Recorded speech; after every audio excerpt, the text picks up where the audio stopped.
Visi sveiki, sekmadienis. Po turgaus, geras oras. Nustojo lyt. Išleidžiu savo jaunimą dabar. Įsigando, obuolys nukrito nuo medžio, tai pokštelėjau, tai visi suvarė. Įmečiau dar vieną persą. Tenai kalidoriukai sėdi.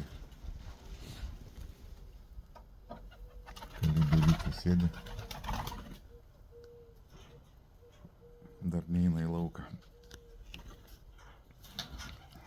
Vakar įmečiau filmuką lenkam. Ir smagu, žiūriu komentaras, kad 20 metų nelaikiau paukščių. Dėka šito filmo autoriaus ir gražių paukščių tikriausiai grįšiu atgal laikyt balandžius.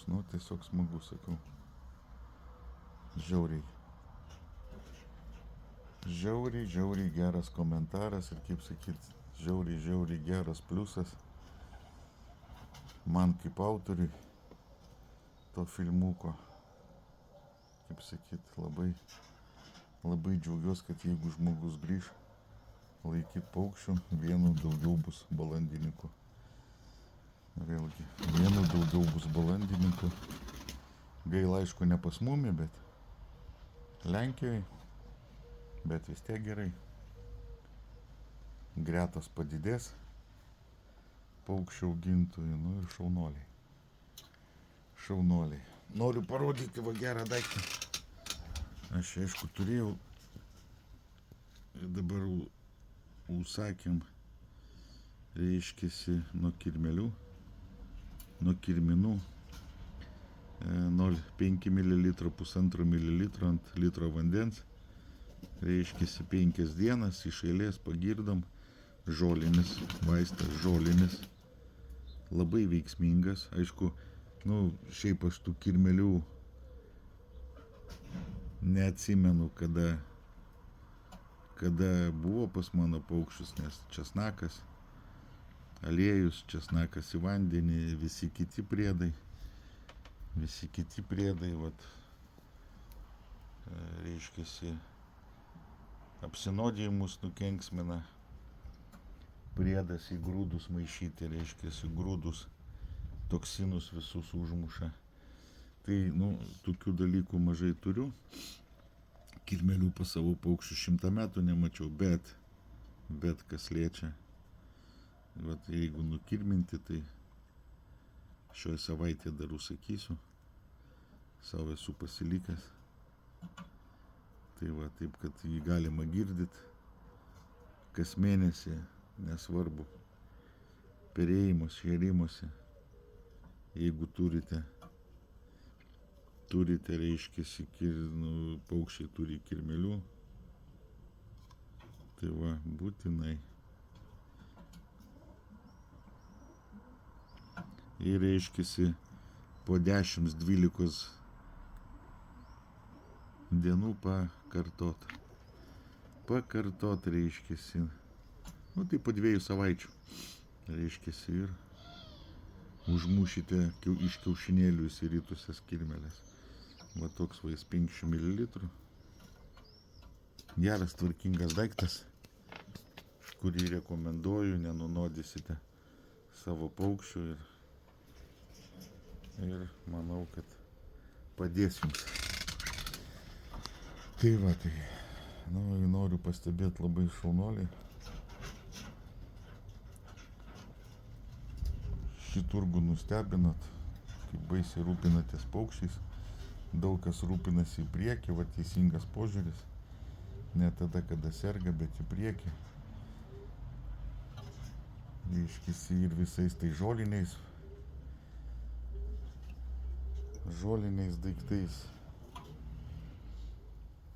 pasirūpinot ir vaistų, žinoma, žmonės susipirko, šaunuoliai, kad neperkat iš visų perpardavėjų, bet turguose, kur ant stalo, ar iš kišenės, ar iš po stalo. Taip pat ir supratot, kad ir pačioje Lenkijoje,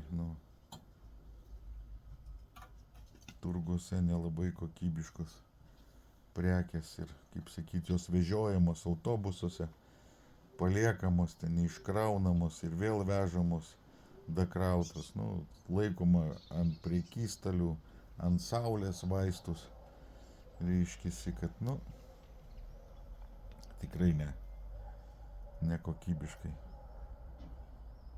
Tie perpardavėjai dažniausiai būna nebalandininkai. Tai va, tai taip, kad, nu, teisingai darot, gerbkit savo paukščius, gerbkit save, nepirkit iš perpardavėjų, ten tokių, nu, nereikšmingų žmonių, ten Lenkijoje važiuokit į parduotuvės, geriausia, kas turi parduotuvės. Tada, kaip sakyti, yra kam ir priekaištą kokį įsakyti, ar pasikonsultuoti, nes ten žmonės rimtesni, daugiau ką supranta. Tai va, ir smagu, kad jau ateinat, konsultuojatės, galim, kaip sakyt, pasidalinti savo patirtim, nes vis dėlto esu ne šiaip savo kažkoks tai pardavėjas, bet, nu, turiu patirties, turiu visą tai, ką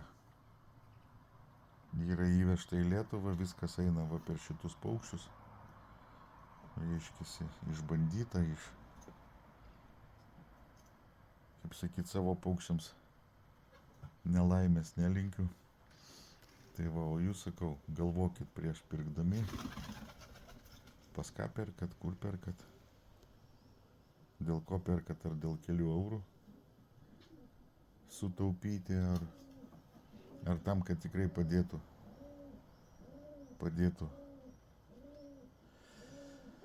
jūsų paukščiams. Nesakau, tokių pirkimas vakcinų, vaistų,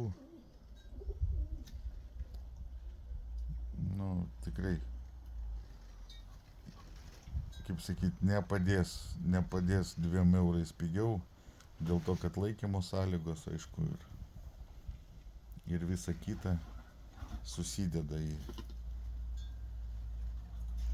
tą pigumą ir paskui, kaip matot, tenka gailėtis ir ne vieną kartą. Patys suprantat, kad jiems nerūpi jūsų paukščiai, rūpi pinigai, o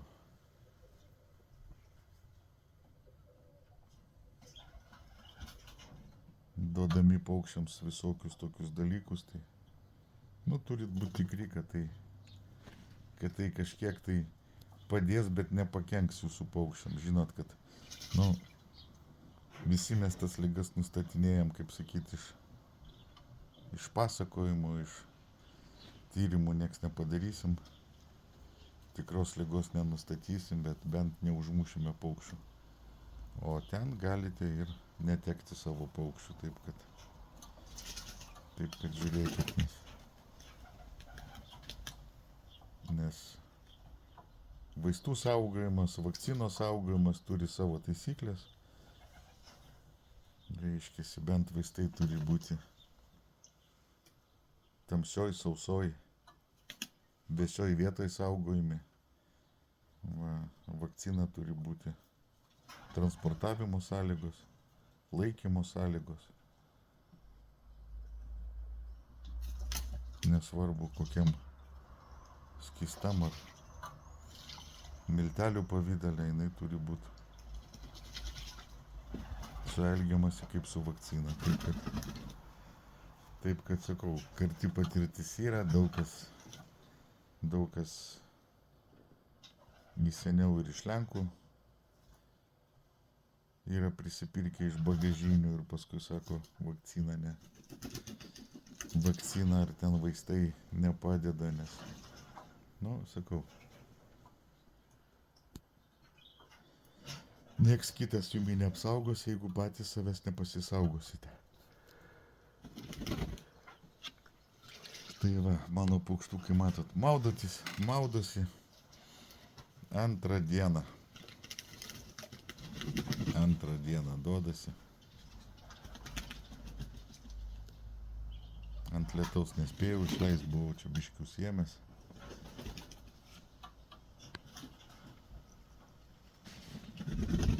reikėjo žmonėm ir lesalą atvežti, ir vaistų nuvežti. Tai va, per lietų pravažinėjau, o dabar pasišėręs paukščius, persus dar jie ten augina, tai va, išleidau, maudosi. Galvojau, gaus visi lietaus.